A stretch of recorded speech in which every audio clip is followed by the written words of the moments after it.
All right, so I just finished up Almoravid's, I think, third scenario. I've done the two introductory scenarios, and I went ahead and went with a three-turn scenario, which started in the spring of 1086, and it runs through turn 11, which is the first turn of the summer. And it's an interesting situation. You have most of the taifas are on the Muslim side; they are active. I think the only one I only had to rally or excuse me, levy one of them. I can't remember which one I did. Um, the Christians, on the other hand, have to levy a couple of their lords to get their main pieces on the map. I do have the battle map covering part of the playing surface, but most of the action took place in Toledo and Zaragoza. A little bit of action in Lerida, and then the climax was actually in the city of Valencia. The goal, I think, for the Christians, I was initially thinking I should try to make a feint towards Zaragoza, hopefully take Zaragoza as the Christians, and possibly make a play at maybe some of the other locations if that failed.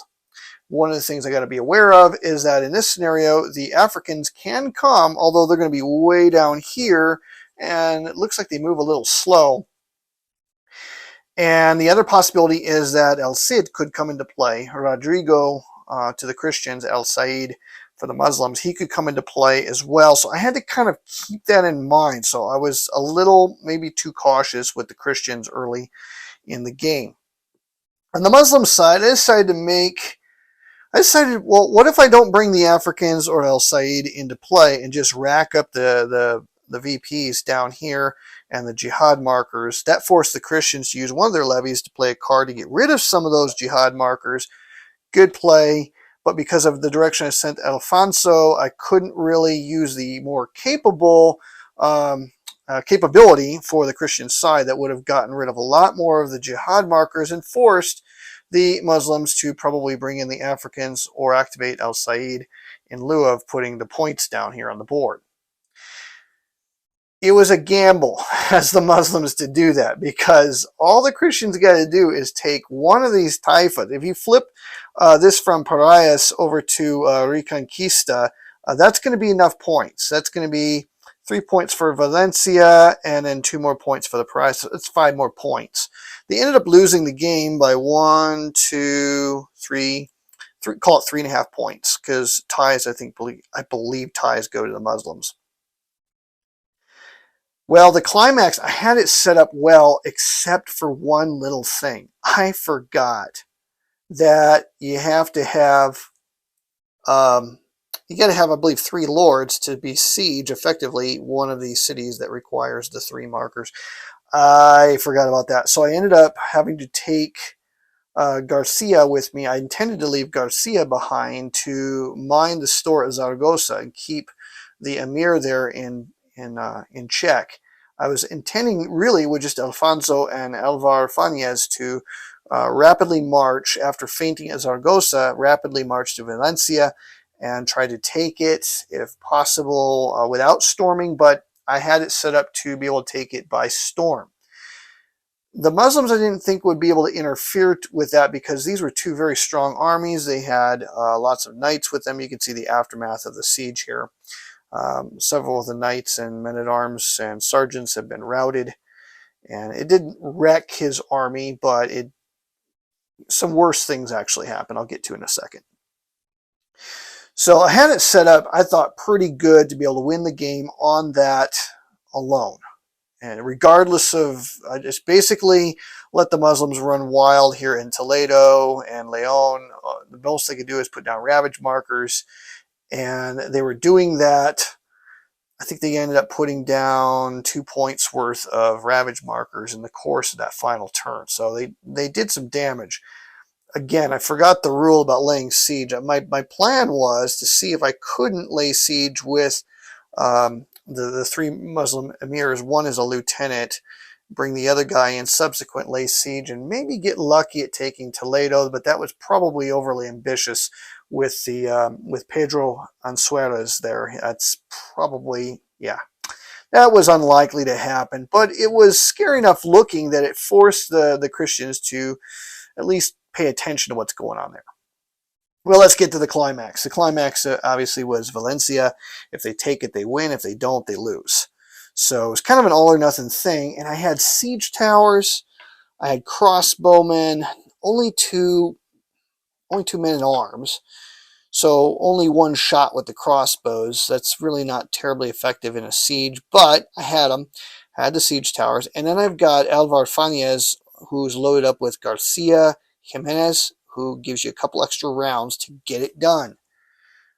Problem was, boy, you gotta let's just look at the defense. You got 3 men at arms, 3 militia. These guys are armed with crossbows.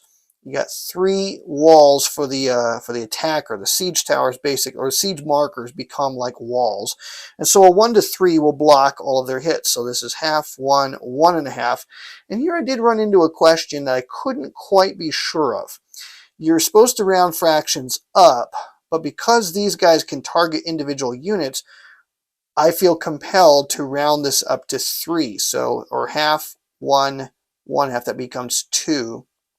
So you got 2 shots at the knights. That's who you probably want to target with those guys, and they have a modifier that helps them to kill those guys.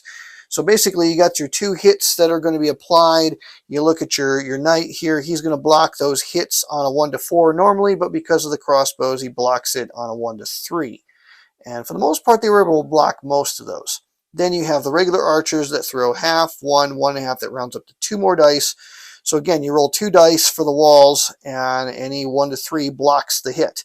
The ones that get through, as the Christian player or the attacker, you get to choose which unit you want to try to take the hit on. If I take the hit on the serfs, they just die. They have no armor. If I take it on the sergeants, they can block on a 1 to 3. The knights here will block on a 1 to 4. And so we did that, but they ended up losing a couple of knights were routed, men of arms were routed. And so it began to become problematic. After the second round, you got siege towers in play that reduced the walls effect for the defenders. The defenders will block your hits on a 1 to 4. And so that becomes a 1 to 3 then from round 2 onwards, as long as this is the Lord doing the storming. But because of some of the hits he took, it wasn't efficient. You only have 3 rounds, 1 round for each siege marker, to eliminate all these guys. So I had to pull Alfonso out. I think after round 3, I put Alvar Fanez into play for the next round because he has the 2 extra rounds capability. I think that's how it went down. And so he did a little bit better. He only lost 1 knight, 1 sergeant, and he's throwing 1, 2, 3, 4, 4.5. That rounds up to 5. 5 dice back in the melee. He's got no missile fire, but 5 dice in the melee. But he couldn't get anything to get past those walls. I think they routed 1 of the men at arms, and that was it. That was what the final position looked like. So the Muslims just did really, really well. The dice did not come through at all for the Christians. Quite the contrary, actually. So the result of that failed storm is they lose the scenario.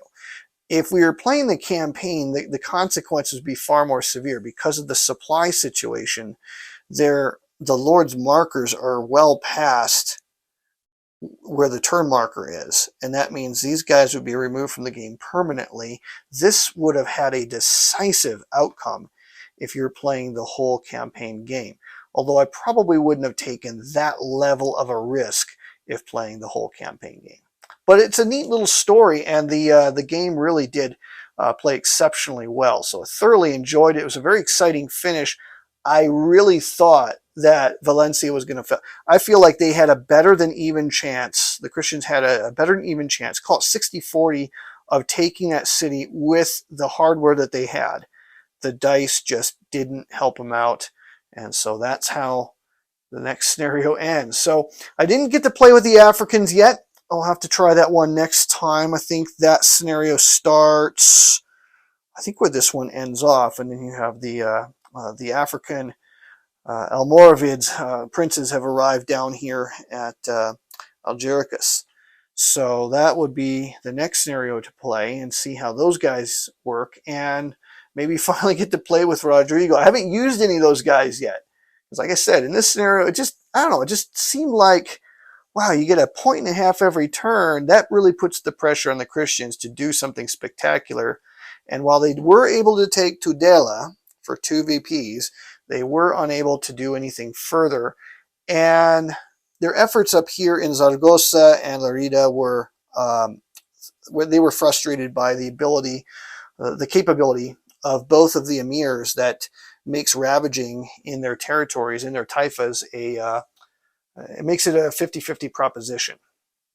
Christians did all right with that, but ultimately they needed to be able to get a big score, and kind of wonder what would have happened if I'd send Alfonso down into the south and maybe made a play at one of these other emirs, force him into a battle he can't win, go after something like that. Part of me wonders what would have happened. Maybe they don't rack up quite as many jihad points, and certainly don't ravage as much in that area. The ravaging might have happened up in this area, but I did have Sancho and Garcia Ordonez to watch things, so maybe my overall idea for my concept for the campaign, I think, may have been flawed for the Christians this time around.